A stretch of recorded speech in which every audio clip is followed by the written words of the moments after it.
జై శ్రీకృష్ణం వందే జగద్గురుం. భగవద్గీత మకరందము 16వ అధ్యాయము దైవాసుర సంపద్విభాగ యోగము 5వ శ్లోకము. అసుర సంపదను అసుర గుణములను పేర్కొనుచున్నారు. దంభో దర్పో అభిమానశ్చ క్రోధః పౌరుష్యమేవ చ అజ్ఞానంచాభిజాతస్య పార్థ సంపదమాసురీం. ఓ అర్జున, డంబము, గర్వము, అభిమానము, దురహంకారము, కోపము, వాక్కు మున్నగు వానియందు కాఠిన్యము, అవివేకము అను నీ దుర్గుణములు అసుర సంపత్తి యందు పుట్టిన వానికి కలుగుచున్నవి. అనగా అసుర సంపత్తిని పొందదగి జన్మించిన వానికి కలుగుచున్నవని భావము. ఇదివరలో తెలుపబడిన సుగుణములను దైవనిష్ఠులు భక్తులు ఎట్లు సంపదగను గొప్పదనముగాను భావించుచున్నారు, అట్లే ఈ శ్లోకమునందు తెలుపబడిన దుర్గుణ జాతములను అసురులు దుర్మార్గులు గొప్ప సంపదగా తలంచుకొని మురిసిపోవుచున్నారు. వానినే ప్రీతితో సేవించుచున్నారు. కాబట్టియే వానికి అసుర సంపదయను పేరు కలిగినది. అంతియే గాని వాస్తవముగా అవి సంపద్రూపములు కావు, దారిద్ర్య రూపములే యగును. పూర్వము 26 సుగుణములను పేర్కొనే ఇప్పుడు 6 దుర్గుణములను మాత్రము వచించుచున్నారు. ఈ దుర్గుణములనే వివరించి భగవానుడు విస్తారముగా చెప్పబోవును.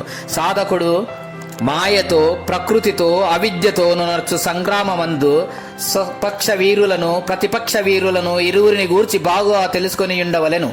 అప్పుడే స్వపక్ష సైనికులను బలపరుచుకొనుటను పరపక్ష సైనికులను దునుమాడుటకును వీలుండును.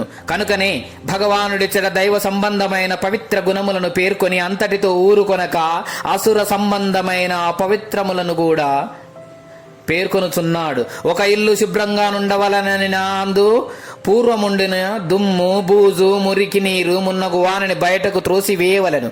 మరియు ధూపము అగరువత్తి మున్నగు వానిచే ఇంటిని పరిమళవంతముగా చేసి త్రాగుటకు బయట నుండి మంచి నీరు మున్నగు వానిని లోనికి తెచ్చుకొనవలెను. శరీరము ఆరోగ్యముగా పుష్టికరంగా నుండవలనన లోనగల మలమూత్రాదులను బయటికి పోవలను. చక్కని పుష్టికర ఆహారము పానీయము లోనికి పోవలను. ఆ ప్రకారముగానే మనఃపారిశుద్ధ్యము నిమిత్తము ఆ మనస్సునందు అనాదిగా నుండుచున్న దుష్ట ప్రవృత్తులను దుర్వాసనలను దుర్గుణములను బయటకు గెంటి వేసి, అనగా అసురీ సంపదకు ఉద్వాసనము చెప్పి సద్గుణములను సచ్చీలమును అనగా దైవీ సంపదను ఆహ్వానించవలను, అవలంబించవలెను. దుర్గుణములలో మొట్టమొదట దంభము చెప్పబడినది. పరమార్థ రంగమునగాని ఏ రంగమునగానే కపటము వేషము మోసము పనికిరాదు.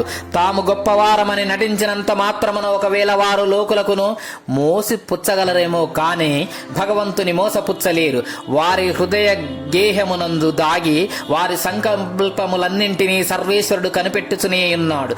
కాబట్టి డంబమును దుర్గుణములను మొదలంట నరికి వేయవలను, గర్వమును పారద్రోలవలను. తనకేదైనా గొప్ప విద్య గాని అధికారము గాని లభించినచో గర్వపడక అది ఎంతయు సర్వేశ్వరుని అనుగ్రహము వలననే కలిగినదని భావించి వినయాన్వితుడై ఉండవలెను. అట్లే క్రోధమును విడవవలెను. దైవ గుణములలో అక్రోధము అసుర గుణములలో క్రోధము చెప్పబడుట గమనింపదగినది. అక్రోధమును గ్రహింపుమని చెప్పినను క్రోధమును త్యజింపుమని చెప్పినను రెండును ఒకటే. దైవ అసుర సంపత్తుల రెండింటి యందును క్రోధమును గూర్చిన ప్రస్తావన వచ్చుట వలన క్రోధరాహిత్యము ఆధ్యాత్మ క్షేత్రమున ఎంత ఆవశ్యకమో తేట తెల్లమగుచున్నది. మరియు సాధకుడు పరుషముగా మాట్లాడరాదు, వాక్కు మున్నగు వాని యందు కాఠిన్యము చూపరాదు. దైవ గుణములలో పేర్కొనబడిన మృదుత్వమునే స్వీకరించవలెను. అసుర గుణములు ఎన్ని చెప్పబడెను? అవి ఏవి? 6. అవి క్రమముగా డంబము, గర్వము, అభిమానము, కోపము, కాఠిన్యము, అవివేకము అనునవి అయ్యున్నవి. ఈ దుర్గుణములే అసురీ సంపద ఎనబడును. ఈ దుర్గుణములను ఏమి చేయవలను? లెస్సగా పరిత్యజించవలెను. దైవీ సంపద మోక్షమును, అసురీ సంపద బంధమును కలుగజేయునని చెప్పుచున్నారు. భగవద్గీత మకరందము 16వ అధ్యాయము దైవాసుర సంపద్విభాగ యోగము 5వ శ్లోకము. దైవీ సంపద్విమోక్షాయ నిబద్ధాయ సురీమత మా శుచః సంపదం దైవీమభిజాతో అసి పాండవ. ఓ అర్జున, దైవీ సంపద పరిపూర్ణము సంసార బంధ వృత్తిని, అసురీ సంపద గొప్ప సంసార బంధమును కలుగజేయునని నిశ్చయింపబడినది. నీవు దైవీ సంపద ఎందే దైవీ సంపదను పొందదగియే జన్మించినాడవు కావున శోకింపనవసరము లేదు. ఇంతదనుక దైవాసుర సంపదల రెండింటినీ వివరించి చెప్పి ఇక వాని ఫలితమును చెప్పుచున్నారు. ఏలయనిన ఫలితములు బాగుగా తెలిసియున్నచో వానిని గ్రహించుటకు గాని పరిత్యజించుటకు గాని ప్రవృత్తి కలుగగలదు. దైవీ సంపద మోక్షమును అనగా బంధ విముక్తిని, అసుర సంపద బంధమును కలుగజేయునని ఈట స్పష్టముగా చెప్పివేయబడెను. ఒకటి విడుదల చేయును, మరి ఒకటి బంధించును. కావున వీనిలో ఏది శ్రేష్టమో అవలంబనీయమో విజ్ఞులే యోచించుకొనవచ్చును. బాధను దుఃఖమును ఎవరైనా కోరుకుందురా, సంఖ్యలను ఎవరైనా స్వీకరింపరు.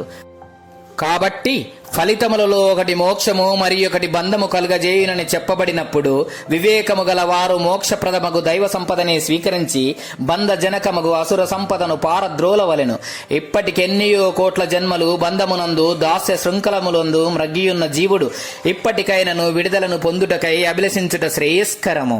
కాబట్టి శ్రేయకాలమగు ప్రతి వారును ప్రయత్నపూర్వకంగా భగవత్ప్రోక్తములగు దైవీ గుణములను అభ్యసించి అసుర గుణములను పారద్రోలవలెను.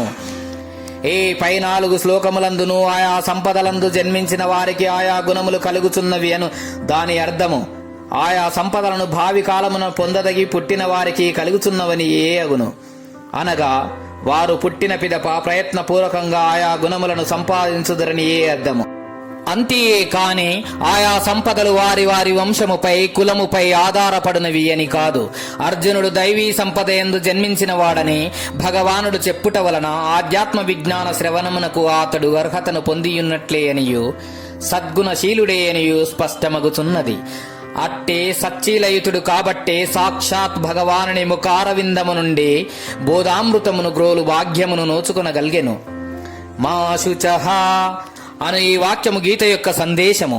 అది ఏ గీత యొక్క ఆదేశమును దుఃఖింపవలదు. ఓ అర్జున, నీవు దైవ సంపద యందు జన్మించియున్నావు కాబట్టి ఇక దుఃఖింపకుము అని శ్రీకృష్ణ భగవానుడు చెప్పిన దానిని బట్టి దుఃఖరాహిత్యమునకు దైవ సంపత్తే కారణమనియు సచ్చీలమే హృదయ నైర్మల్యమే అద్దానికి హేతువనియు తేలుచున్నది.